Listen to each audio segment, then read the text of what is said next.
السلام عليكم ورحمة الله وبركاته. الحلقة الثانية من كورس ECG from Zero to Hero. اتكلمنا في الحلقة اللي فاتت عن Introduction to ECG.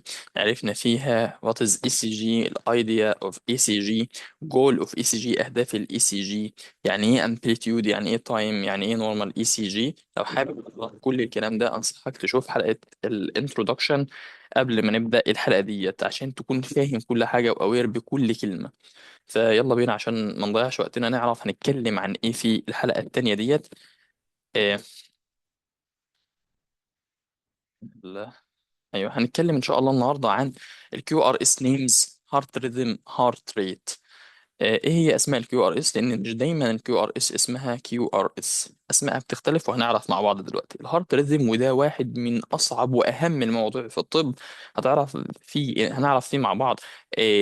انتظام القلب، مشاكل عدم انتظام القلب، ومنها الاتريال فيبريليشن. how to put diagnosis for atrial fibrillation.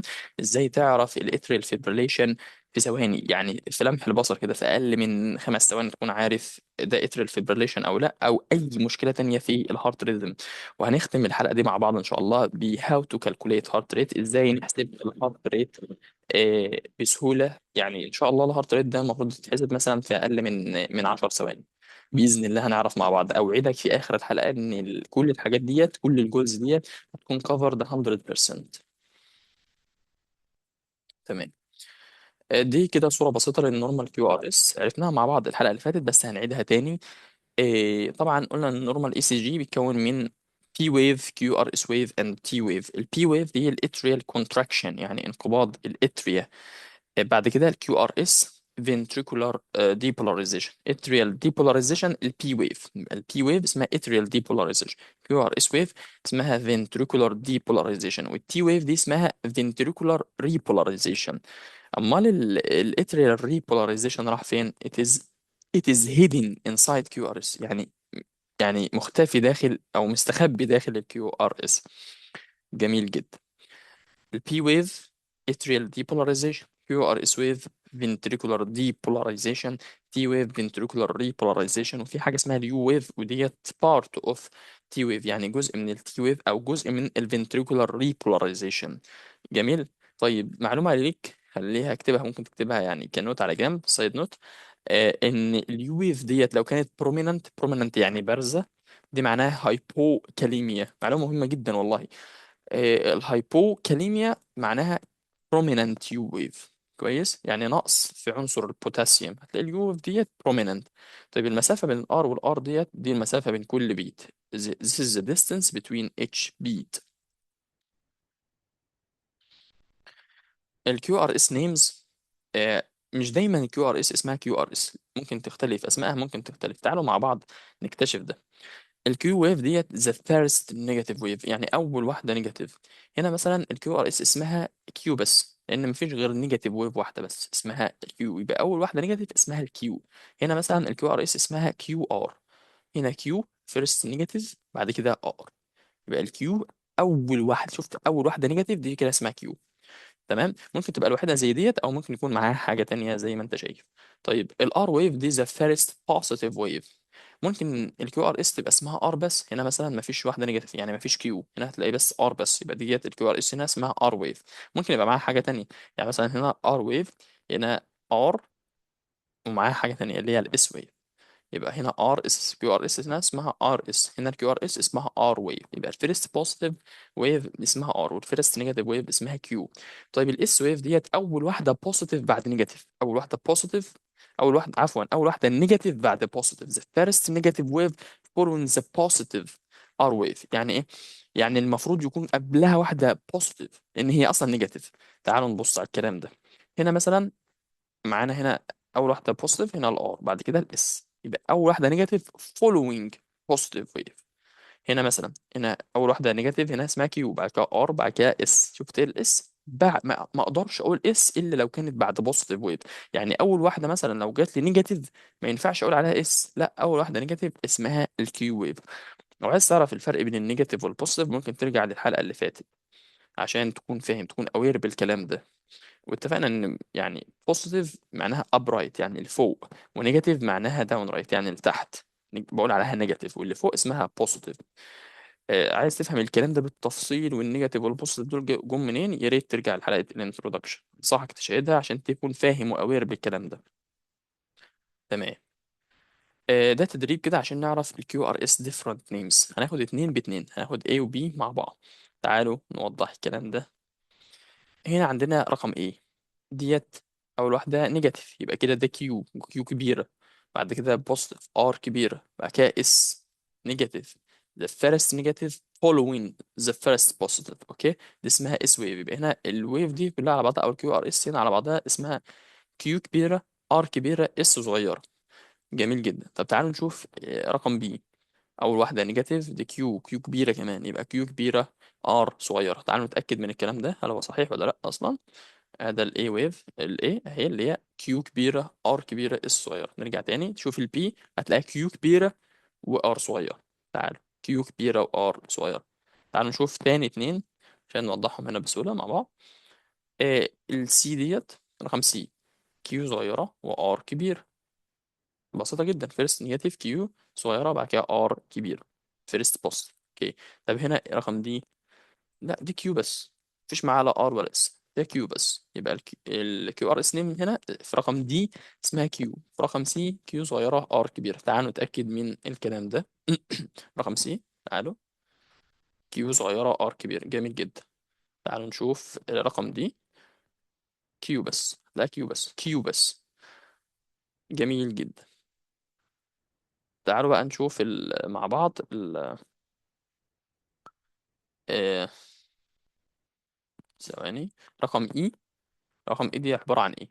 دي ار ويف كبيرة، ار كبيرة، وبعد كده اس صغيرة. ما اقدرش اقول عليها كيو. رقم التانية دي ما اقدرش اقول عليها كيو لان مش اول واحدة نيجاتيف. يبقى الاي دي هتبقى ار كبيرة اس صغيرة. تعالوا نشوف الكلام ده مع بعض. ها، ار كبيرة اس صغيرة. طيب رقم ار، رقم ار دي اسمها ار لان مفيش اصلا، دي فيرست بوزيتيف، جاست فيرست بوزيتيف ويف، اسمها ار ويف. اوكي. تعالوا نشوف بقى كل الاجابات مع بعض اهي. كيو كبيرة من ايه، كيو كبيرة ار كبيرة اس صغيرة، بعد كده كيو ار. ديت اسماء مختلفة للكيو ار اس. يعني الويف هنا اسمها كيو ار بس. ماشي، نرجع تاني اهي. الويف هنا مثلا اسمها ار بس، الويف في رقم اف مثلا اسمها ار اس، في رقم دي اسمها كيو بس. يبقى كده عرفنا ان الاسماء المختلفة للكيو ار اس. اظن الموضوع بقى سهل شوية. تمام. تعالوا بقى نشوف مع بعض اللي بعد كده الهارت ريذم. في قبل كمان، قبل الهارت ريزم في كمان تريننج. يا ريت تسيبوا لي تحت في الكومنتس اجابات من واحد لاربعه، اسماء الكيو ار اس من واحد لاربعه، وانا هجاوب على خمسه وسته وسبعه لان هما 7 questions. اوكي. رقم خمسه، تعالوا ناخد واحده بارزه كده. ديت ار، مفيش كيو، دي ار ويف بس ار صغيره، بعد كده اس نيجاتيف، يبقى ار صغيره اس صغيره، وفي ار كمان كبيره، يبقى ار صغيره اس صغيره، بعد كده ار كبيره، يبقى ار اس ار داش. دي رقم خمسه. طيب رقم ستة، دي نيجاتيف ويف مفيش معاها اي حاجه تانية، يبقى فيرست نيجاتيف اسمها كيو، يبقى الار كيو ار اس هنا اسمها كيو، جاست كيو. تعالوا نشوف رقم سبعة. ناخد واحده بارزه كده وظاهره. اول واحده هنا اسمها كيو، وهنا كيو كبيره، بعد كده الار صغيره. كيو كبيره ار صغيره، كيو كبيره ار صغيره. جميل جدا، كيو كبيره ار صغيره. يا ريت تسيبوا لي اجابات من واحد لاربعه تحت في الكومنتس. جميل. هنتكلم بعد كده على الهارت ريذم. الهارت ريذم عندنا فيه قواعد، يعني في رولز. عايزين نشوف الرولز دي. عندنا أربع حاجات. المفروض إن each P wave، P wave اللي هي الاتريال depolarization should be positive in lead 2، لازم تكون positive في lead 2 and negative in AVR. يعني لازم ما تبص على lead 2، أول حاجة أصلا بتبص عليها عشان تشوف الهارت ريزم انتظام القلب، لازم تبص على lead 2. البي wave المفروض تكون positive في lead 2 negative in AVR. تمام. والار ار انترفال، يعني المسافة بين الار والار should be equal، المسافة بين الار والار should be equal. تعالوا نشوف أول اتنين دولت وبعد كده نكمل الباقي.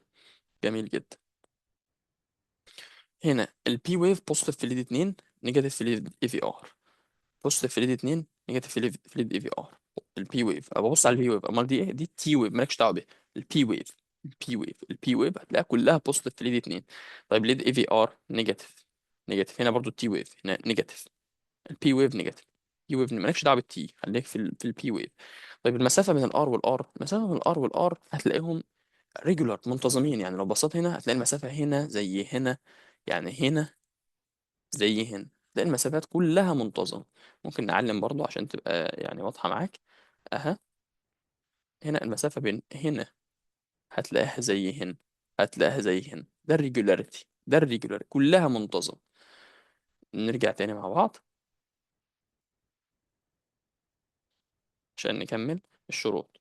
طيب، تالت شرط معانا ان البي ار انترفال should be equal، يعني المسافة بتاعت البي ار لازم تكون equal في كله. وان الكيو ار اس، نرجع تاني، وان الكيو ار اس كومبلكس لازم يكون قبلها بي ويف. تعالوا نشوف الكلام ده مع بعض. ها، تعالوا نوضح الكلام ده مع بعض. جميل. هنا البي ار احنا اتفقنا ان البي ار بتاخد من اول البي ويف لحد الار. هتلاقي ان المسافة هنا اهي لحد بداية الكيو ار اس، المسافة هنا كلها واحدة، كل المسافات هتلاقيها متساوية، كل المسافات هتلاقيها متساوية. طب هنا الكيو ار اس نيم، الكيو ار اس نيم ايه؟ الكيو ار اس نيم هنا اسمها ار بس، لان بوزيتيف، جاست بوزيتيف ويف، الار هنا بوزيتيف بس، يبقى الكيو ار اس اسمها ايه؟ اسمها ار هنا. جميل جدا، يبقى المسافة البي ار كلها هتلاقيها متساوية، كلها هتلاقيها متساوية. جميل جدا جدا. طيب اخر حاجة ان كل كيو ار اس، كل، نرجع تاني. ها، جميل، ركز معايا كده. ان كل كيو ار اس، ده الكيو ار اس، كل كيو ار اس هتلاقي قبلها بي ويف، قبلها بي ويف. كيو ار اس هتلاقي قبلها بي ويف، كيو ار اس اللي هي اللي اسمها ار هنا هتلاقي بي قبلها بي ويف. يبقى كده الاربع شروط موجودين. بي ويف بوزيتيف في ليد 2، نيجاتيف في ليد اي في ار، المسافه بين الار والار متساويه، المسافه بين الار والار متساويه، كل كيو ار اس قبلها بي ويف، والبي ار انترفال هتلاقيها متساويه في كله. يبقى كده ده ريجولار، ده الهارت ريجولار، الهارت ريذم it is regular and normal. اوكي، تعالوا نرجع نكمل مع بعض. هنقول ايه بقى؟ هنعلق نقول ايه الكومنتس بتاعنا؟ المفروض الكومنتس يكون ايه؟ تعالوا نرجع. الكومنت بتاعنا المفروض اعلق لما اجي اعلق على الهارت ريذم اقول ايه؟ اعلق على حاجتين. تعالوا بسرعة ناخد نشرح الكلام ده. اها، اعلق على حاجتين، ساينس اور نوت. ساينس يعني ايه؟ يعني جاي من الاس اي نود. ساينس يعني ايه؟ يعني جاي من الاس اي نود. هقول ساينس اور نوت، او ريجولار اور نوت، يعني منتظم ولا لا. اتفقنا ان ساينس يعني ايه؟ يعني جاي من الاس اي نود، وريجولار يعني منتظم ولا لا. هنشرح الاول الريجولاريتي وبعد كده نكمل في نعرف الساينس. هنا الريجولاريتي، ريجولار يعني المسافات متساويه. شوف هنا المسافه بين ده وده اها، المسافه ديت هتلاقيها قد دي بالظبط، المسافات هتلاقيها قد دي بالظبط، كده اقول عليها ريجولار. طب ايه الريجولار؟ تلاقي المسافه بين هنا وهنا الار والار مش متساويه. شوف المسافات، يعني شوف هنا حتى هو قيسها لك بالمسطره، المسافه هنا صغيره، المسافه هنا كبيره، دي كده اسمها irregular. يبقى ديت الريجولار والريجولار. تعالوا نشوف مثال يعني حي للموضوع ده، مش على الirregularity. تعالوا كده. هنا مثلا، ركز معايا كده، المسافه بين الار والار هنا مش زي هنا، مش زي هنا، هتلاقي كلها مختلفه، كل المسافات هنا مختلفه مختلفه كلها، دي اسمها irregular. جميل جدا. نرجع تاني. تاني حاجة هنعلق عليها ساينس اور نوت. هنقول ايه؟ ساينس اور نوت. تعالوا نحط هنا ساينس اور نوت. يعني ايه؟ يعني ايه ساينس؟ يعني جاية من الاس، من الاس اي نود، من الاس اي نود اسمها ساينس. ساينس يعني ايه؟ يعني جاية من الاس اي نود. طيب عشان اقول ساينس ان هي جايه من الاس اي نود، واحنا اتفقنا ان الالكتريكال كوندكشن اوف ذا هارت، لو عايز تعرف النورمال بتاعه ممكن تعرف ترجع للحلقه اللي فاتت. اتفقنا ان الهارت بيبدا من الاس اي نود، ربنا خلق لنا الاس اي نود، وديت اللي الكينج، ذيس از ذا ماجيك اللي مخليها الجسم بتاعنا يشتغل، ولو عطلت فيه حاجات تانية مساعده. بس عشان تعرف هي جايه من الاس اي نود ولا لا، بنقول عليها ساينس. طب انا اعرفها ازاي؟ لو كانت البي ويف بوزيتيف في اليد 2، لو البي ويف بوزيتيف في اليد 2 and negative في ليد اي في ار. اول حاجه يعني بتروح عليها اصلا لما بمسك ورقه الاي سي جي هي ليد 2، لازم ابص على ليد 2. طيب نط، تعالوا نشوف الاول ساينس ولا لا. شوف موضوع يعني ايه ساينس، شوفها بمثال حي. اها، أه. هنا مثلا، تعالوا نبص هنا. هنا بي ويف بوزيتيف في ليد 2، هنا ليد 2 اهو بوزيتيف. بص هنا، بص برضه، بص بص هتلاقيها كلها بص. طب تعالوا ليد اي في ار، البي ويف نيجاتيف. نيجاتيف يعني ايه؟ يعني داون رايت لتحت. البي ويف نيجاتيف، امال دي ايه؟ دي اسمها تي ويف. يبقى كده ده البي ويف هتلاقيها نيجاتيف. يبقى كده الموضوع ده، يبقى كده ده ساينس لما اجي اعلق عليها ساين. وبرضه هتلاقيها ريجولار، لو بص على ريجولاريتي هتلاقيها ريجولار، مسافات كلها متساويه. جميل جدا. تعالوا نشوف امتى تكون نوت ساينس بقى. نوت ساينس، تعالوا. ها، نوت ساينس يعني ابسنت، ايزر ابسنت حاجه من الاثنين، يا اما ابسنت يا اما نيجاتيف في الاثنين. يعني يا ابسنت يا نيجاتيف. تعالوا نشوف الكلام ده مع بعض. ده الريجولاريتي. نوت ساينس. تعالوا بقى نشوف نوت ساينس يا اما ابسنت يا اما نيجاتيف. عيني اول حاجه هتروح على ايه؟ على ليد اتنين اهو، ليد اتنين. البي ويف هنا نيجاتيف. البي ويف هنا نيجاتيف، نيجاتيف يعني لتحت اهي اهي. البي ويف هنا لتحت نيجاتيف. يبقى كده نوت ساينس. جميل. يا اما ابسنت. هنا مفيش بي ويف اصلا. فين البي ويف؟ مفيش بي ويف. هنا مفيش بي ويف. مفيش بي ويف. الكيو ار اس هنا على فكره اسمها ار كبيره اس كبيره. ار اس اسمها ار اس، مفيش كيو. تمام، ومفيش بي ويف. يبقى كده نوت ساينس. اظن تكون كده وضحت. احنا بنعلق على حاجتين، either sinus or not، regular or not. جميل جدا. ده كده يعتبر خلصنا الهارت ريذم. تعالوا بقى هنطلع بكده باربع حاجات. تعالوا نشوف الكونكلوجن بقى، المفروض ان احنا هنطلع بايه. ايوه، الهارت ريذم كونكلوجن كده المفروض نطلع باربع احتمالات، يا اما ساينس وريجولار، يا اما ساينس وإيرجولار، يا اما ريجولار بات نوت ساينس، يا اما irregular بات نوت ساينس. احنا لو جبنا مع بعض تعالوا نشوف، مش عايزين نبقى يعني حطينا فانش. اهي ساينس وريجولار، تمام. وهنا نوت ساينس، وهنا نوت ريجولار. يا اما ساينس وريجولار، يا اما ساينس ونوت ريجولار، يا اما ريجولار نوت ساينس، يا اما irregular وساينس. هتلاقيهم اربع احتمالات. تعالوا بقى نرجع من الكلام ده كله. جميل. تعالوا بقى نكمل نشرح بقى. بص يا سيدي، انت لو ساينس وريجولار، ده الشخص الطبيعي، ده النورمال، ده الانسان الطبيعي، اسمه ساينس وريجولار. تعالوا نشوف الصورة دي مع بعض كده، انت تبقى واضحة بالنسبة لنا. اهي، ده النورمال ريذم اهو. تعالوا. ساينس اور نوت. ابص الاول اسال نفسي، ساينس اور نوت. ساينس يعني ايه؟ يعني البي ويف بوصل في الدايره دي اتنين اهو. بي ويف المفروض تكون بوصل. بوصل. بوصل. اهي بوصل. بوصل يبقى كده ساين. طب ريجولار اور نوت، بص كده على المسافات هتلاقيها زي كلها زي بعض، كل المسافات واحده، كل المسافات واحده. يبقى كده ساينس وريجولار، يبقى البني ادم ده طبيعي. تعالوا نرجع تاني. تاني احتمال عندنا ساينس، يعني جاي من البي ويف بس irregular. وده بنقوله في حالات الاكسترا سيستول. اكسترا سيستول. تعالوا نشوف الصورة ديت مع بعض. يعني ايه اكسترا سيستول؟ يعني دقة زيادة، يا اما دقة ديت جاية من القلب، عفوا من الاتريا، يا اما من الفنتريكل. تعالوا نشوف صورتها كده. اها. ساينس وإيرجولار. تعالوا نشوف. انا مش عارف اهو، انا هسأل نفسي الأسئلة الطبيعية خالص. هي ساينس اور نوت؟ هبص على البي ويف.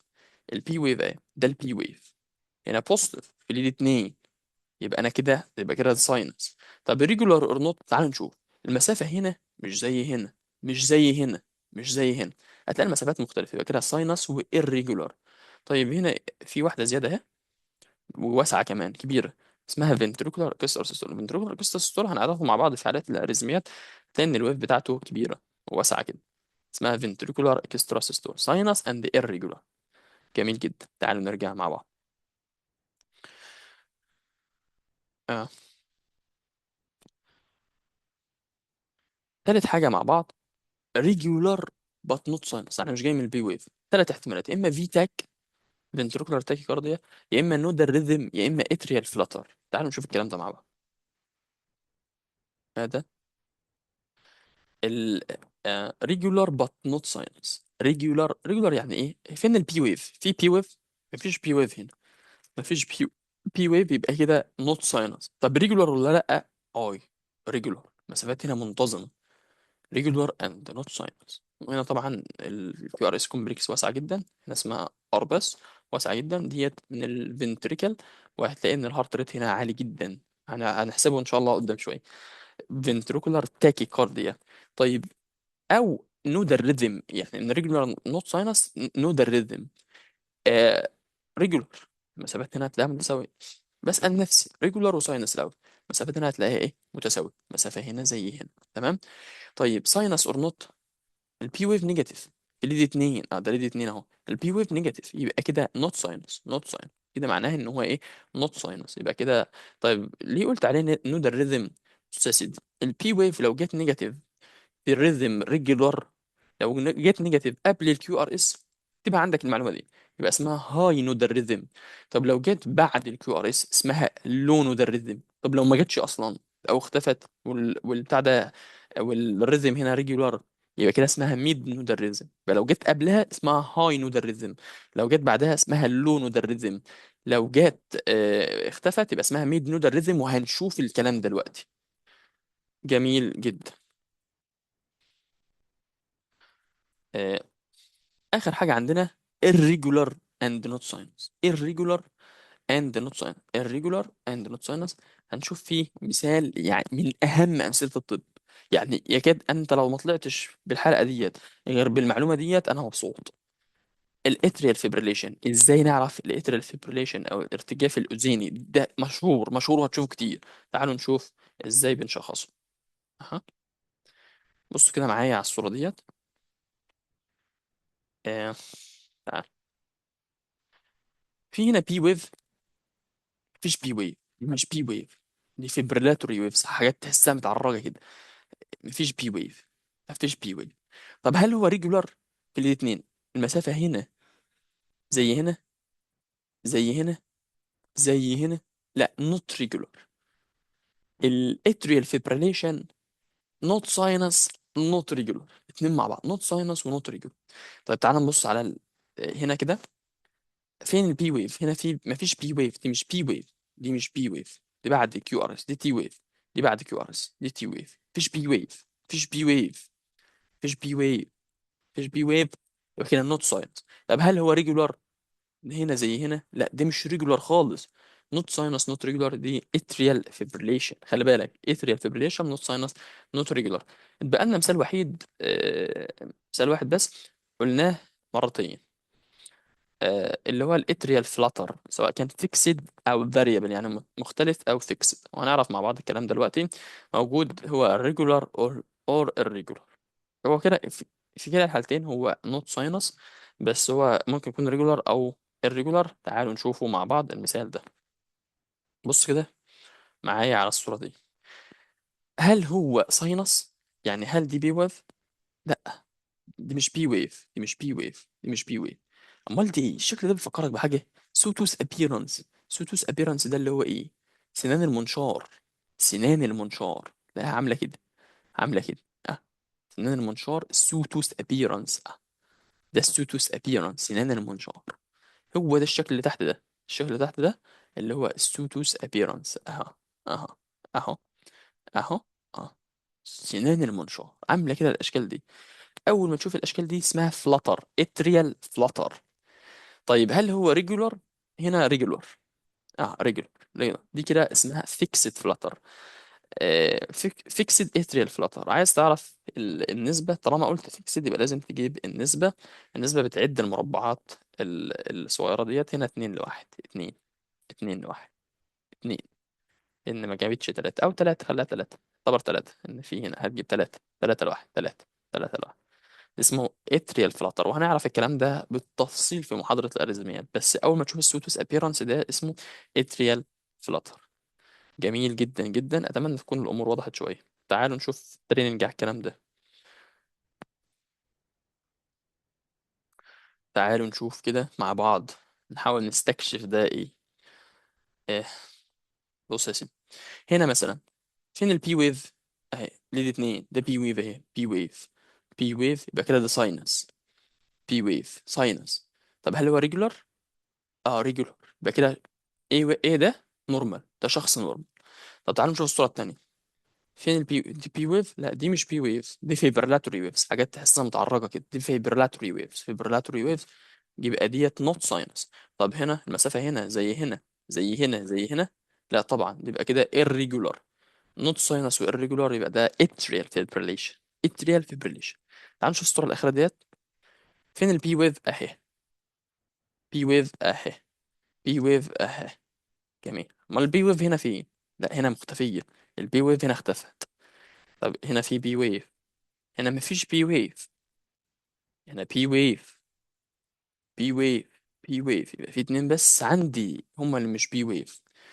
جميل. بس هل هو ساينس؟ اه في ساينس. هو ساينس لان في بي ويف وبوزيتيف في 2 ساينس. طالما بي ويف موجوده وبوزيتيف في 2 يبقى كده هو ساينس. طب الريجولاريتي، تعال نشوف الريجولاريتي. المسافه هنا زي هنا زي هنا زي هنا زي هنا. لا المسافات هنا مش منتظمه يبقى كده irregular. ساينس irregular. الاكسترا سيستول. طب فين الاكسترا سيستول اللي انت شايفهم؟ اتنين اللي هم مفهومش بي ويف اللي هي ديت وديت.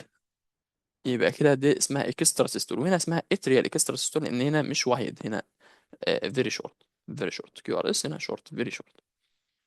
جميل جدا. اتمنى تكون الامور وضحت شويه. شوف انا بسال نفسي سؤالين ساينس اور نوت ريجولار اور نوت بناء عليهم بشخص فوري ما بتاخدش مني دقيقه. اهم واحد بالنسبه لي هو الاتريال فيبريليشن. نوت ساينس نوت ريجولار في لحظه في اقل من 10 ثواني. شوف انا فكرت بصيت كده بالعين مجرد نوت ريجولار ما فيش بي ويف يبقى كده اتريال فيبريليشن ما خدش مني 10 ثواني. جميل جدا جدا. طب تعالوا نشوف الصوره دي ايه. شفت امشي على السلم مش هتتلخبط. في بي ويف. مفيش بي ويف. مفيش بي ويف بالعين في لحظه مفيش بي ويف يبقى كده نوت ساينس. طب هو ريجولار ولا لا؟ كده ريجولار. مسافات بالعين برضو متساويه. ده ريجولار. ريجولار بط نوت ساينس. هو ريجولار هنا ايوه ريجولار مسافات متساويه ونوت ساينس. طب ده ايه؟ ده ممكن يكون ايه؟ نوت ساينس وريجولار. ده ايه معناه ايه؟ ده معناه حاجه من الثلاثه. فيتاك نودال ريذم او اتريال فيبريليشن. طيب هل ده اتريال فيبريليشن؟ لا انا مش شايف ده. ده مش اتريال فيبريليشن. عفوا ده مش اتريال فلاتر. هل ده اتريال فلاتر؟ هل في سوتوس ابيرنس هنا؟ مفيش سوتوس ابيرنس مفيش سنان منشار يبقى ده مش اتريال فلاتر. هل في في تاك واحده كبيره وبعدها كومبنساتوري بوست يعني فتره توقف؟ لا ده مش في تاك. ما عادش قدامي غير النودال ريذم. طيب النودال ريزم احنا اتفقنا لو البي ويف نيجاتيف قبل الكيو ار اس يبقى اسمه هاي نودال ريزم. لو نيجاتيف بعد الكيو ار اس يبقى اسمه لو نودال ريزم. طب ما فيش هنا اصلا بي ويف يبقى ده اسمه ميد نودال ريزم. ميد نودال ريزم. سالت نفسي سؤالين ساينس ولا لا ريجولار ولا لا. طلعت مش ساينس بس ريجولار. نص ساينس بط ريجولار. يبقى عندي ثلاث احتمالات يا اما في تاك وطبعا ده مش في تاك لان مفيش اصلا اللي هو الفي ويف اللي هو الكيو ار اس ويف الواسعه. تمام بتاعت الفنتريكولار تاكيكارديا.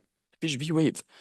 مفيش فنتريكولار تاكيكارديا. مفيش اتريال فلاتر. مفيش سينال منشار. يبقى ما عادش قدامي غير النودال ريزم. النودال ريزم هل هو هاي نودال ريزم او لو نودال ريزم؟ مفيش اصلا بي ويف لا نيجاتيف لا قبل ولا بعد. يبقى كده اسمه ميد نودال ريزم. اتمنى تكون وضحت. تعالوا ناخد مثال تاني. تعالوا نشوف الصوره دي كده. ريجولار اور نوت. اه ده ريجولار. المسافات هنا كلها متساويه.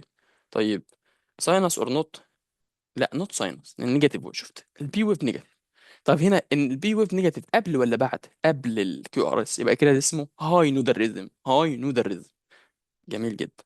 تلاقي الصوره وضحت شويه كده بقى. طب تعالوا نشوف الصوره دي كده. الصوره ديت مسافات انا شايفها كده يعني بالعين المجرده منتظم. طيب البي ويف نيجاتيف يبقى كده نوت ساينس ريجولار نوت ساينس. دي زي اللي قبلها دي هاي نودال ريزم. جميل جدا. هي دي الصوره بتاعتها الميد نودال دي الميد نودال ريزم. ده الميد نودال ريزم برضه ده مش هاي نودال ريزم. اه ده ميد نودال ريزم. مسافات متساويه بس مفيش بي ويف. يبقى الاثنين دولت اسمهم ميد نودال ريزم. مفيش بي ويف اصلا. لا مش يعني مش نيجاتيف ولا حتى بوزيتيف. هي مش بوزيتيف نوت بوزيتيف يبقى كده نوت ساينس. طيب هي نيجاتيف لا هي مش موجوده اصلا يبقى كده دي اسمها ميد نودال ريزم لان الهارت ريت هنا ريجولار. جميل جدا. الهارت ريت كالكوليشن ده يعني المفروض ما ياخدش منك 10 ثواني. لو خد منك 10 ثواني يبقى كتير عليه. ازاي بنحسبه؟ رقم 300 ده انا اخدت فيه وقت قوي الحلقه اللي فاتت عشان افهمك رقم 300 ده جه ازاي. لو عايز تفهم رقم 300 ده جه ازاي او ال 1500 يا ريت ترجع للمحاضره اللي فاتت عشان تفهم الموضوع ده. طيب لو الاي سي جي از ريجولار يبقى الهارت ريت بيساوي 300 على عدد المربعات الكبيرة number of big squares between two QRS complex. يعني between two QRS complex احسب عدد المربعات الكبيرة. 300 اقسمها على عدد المربعات الكبيرة. تعالوا نشوف مثال بسيط على الكلام ده. comment on heart rate. أول حاجة يعني تروح على ليد 2 على كده. بص يا سيدي، ده ليد 2، مسافة هنا زي هنا، المسافة هنا زي هنا، المسافات كلها متساوية، يبقى كده ريجولار. يبقى 300 على عدد المربعات الكبيرة بين 2 كيو ار اس. خد الاثنين اللي على خط تقيل. تعالوا ليدي اتنين برضو تحت اهو. عايزين نشوف اتنين على خط تقيل اهو. ده على خط تقيل اهي، وده على خط تقيل، خط يعني مخطط في المربع الكبير. يبقى 300 على 2 هتلاقي 150. اتنين على خط تقيل اهو، اهو، اهو. 300 على الاثنين هتلاقيها 150 هنا، وهنا 300 على الاثنين هتلاقيها 150. تعالى نحسب كده مع بعض. بسيطة جدا. بتقوم جارة عامل كده، بتسأل نفسك سؤال: هو ريجولار ولا لا؟ اه ريجولار. يعني بتسأل نفسك هنا الاثنين اهو، ريجولار ولا لا؟ المسافات كلها هتلاقيها متساوية. اه ريجولار. يبقى تجيب 300، 300 اها على في عدد المربعات اللي بينهم ايه، المربعات الكبيرة. ده واحد اتنين، يبقى 300 على الاتنين هتطلع هتساوي ايه، 150. جميل جدا جدا. تعالى مع بعض نشوف المثال اللي بعد كده. هنا مثلا، جميل جدا. هنا عايزين نشوف الهارت ريت، هل هو ريجولار ولا لا؟ اسال نفسي. ده ليد اتنين على فكره، ده ليد اتنين. طب هو ريجولار ولا لا؟ اه المسافات هنا كلها متساويه، كل المسافات هنا متساويه. جميل. تعالى ناخد، قلنا ايه، ناخد اتنين على خط تقيل عشان ايه، يبقوا معايا اسرع في الحساب. انا مثلا هنا، شوف ده كده وده اهو. اتنين واتنين من عشرة تلاقيها 300. تعمل 300 عشان هو ريجولار. تعالوا نجيب الخط التقيل ده. مهم. ولا ده 300 اهو على، عشان هو ريجولار، عدد المربعات هتلاقي اتنين مربع كبير، واحد اتنين، ومربعين صغيرين يبقى اتنين واتنين من عشرة. تعالوا نشوف نحسبها كده ثانية واحدة، نحسبها بالتليفون. اها 300 على اتنين واتنين، 300 على 3000 على اتنين واتنين، تطلع 136 نبض.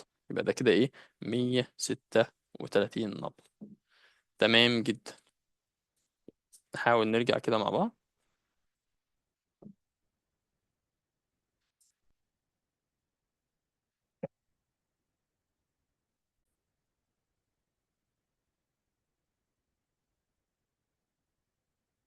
نحاول نرجع تاني مع بعض. مش عارف في كونكشن بروبلم ولا لأ. حاول كده نظبط الشيرنج تاني. م. آه،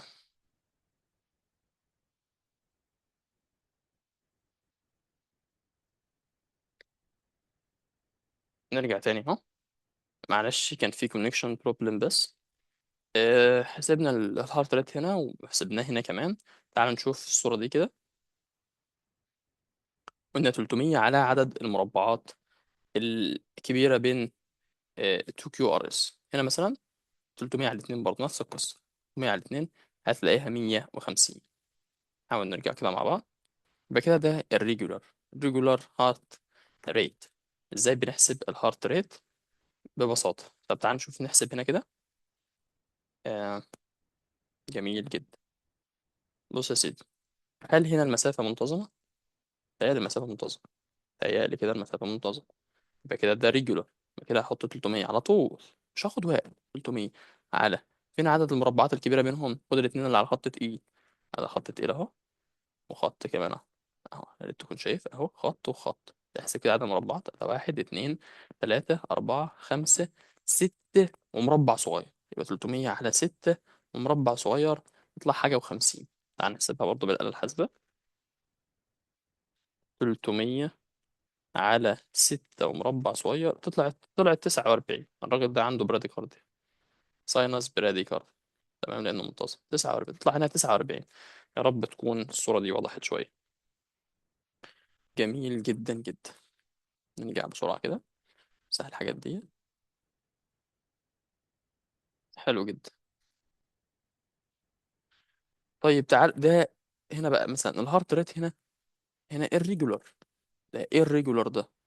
تعالوا نشوف كده مع بعض.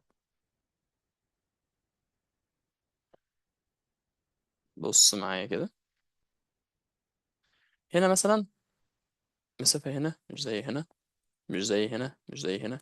ده الirregular. طب طريقة حسابه بنحسب ازاي الirregular؟ تعالوا مع بعض نعرف ازاي بنحسب الirregular. ال if ECG is irregular بتضرب عدد ال QRS complex في 6 ثواني في 10. 6 ثواني هتلاقيها واخدة ورقة ECG كلها. عدد ال QRS في 6 ثواني في 10. تعالوا يعني ايه الكلام ده؟ تعالوا نفهم. هنا مثلا الصورة ديت irregular. ده المسافة هنا مش زي هنا، مش زي هنا، مش زي هنا، مش زي هنا، مش زي هنا. عدد الكيو ار اس ده واحد اتنين تلاتة أربعة خمسة ستة سبعة. تضرب 7 في 10 أهي. تعالوا نحسبها مع بعض. 7 في 10 هتلاقيها ب70. 7 في 10. أه. تشوف الريجولار. اه الريجولار يبقى تعدهم. تعدهم عشان تعرف. ده واحد اتنين تلاتة أربعة خمسة ستة سبعة. 7 في 10 ب70. طب تعالوا نشوف هنا كده. هنا برضو irregular مش متساوي اصلا. مش متساوي. احسب كده. واحد اتنين تلاتة أربعة خمسة ستة سبعة تمانية. 8 في 10 ب80. يبقى إذا كان irregular عدد ال QRS ورقة ال ECG كل بص عليه الاثنين تعدهم كلهم. واحد اتنين تلاتة أربعة خمسة ستة سبعة تمانية. 8 تضرب 8 في 10 ب80. أيا كان عددهم بقى وتضرب في 10 على طول. اتمنى تكون استفدتوا وعرفتوا مشاكل الهارت ريزم، ازاي هاو تو كالكوليت الهارت ريت، الكيو ار اس نيمز. يا رب تكون الحلقه دي كانت باستفاده على الكل. ولو عندك اي سؤال يا ريت تسيبه في الكومنتس، وما تنساش تجاوب على ال4 اسئله بتوع الكيو ار اس نيمز. اتمنى تكون تعرف دلوقتي تعمل سبوت دايجنوستس، تشخص الاتريال فيبريليشن من اول مره، وتحسب الهارت ريت بسلاسه. وشكرا جزيلا لحضرتك.